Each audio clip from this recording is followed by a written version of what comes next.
gait katno ngai ADRP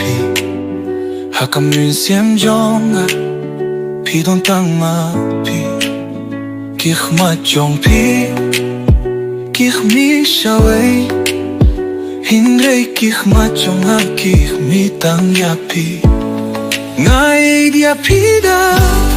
kamun siem ba shisha pilong inong shong ha kadonu jonga ngam laban siya pi namun siem jonga tang bandon bat pi na shudu ay mangkan pi kung tay ya ka jingye jonga to kam lele tang bangan ye tang ya pi ka jingye jonga